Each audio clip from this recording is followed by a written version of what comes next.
Musa Kwankwaso ya fara fadar Kwankwasiya. Saboda haka mu Kwankwasiya a ƙaramar hukumar Kungoga ba zuwa ba ne, mu ne usulinta.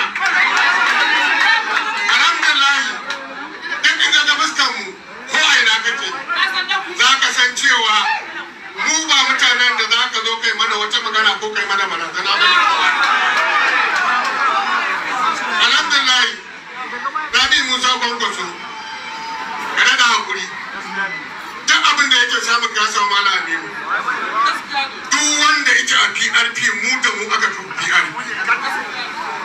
Domin duk Kano ni kadai ne nake ɗaukar mafarauta na Malam Aminu a lokacin da aka raba santsi da tabo.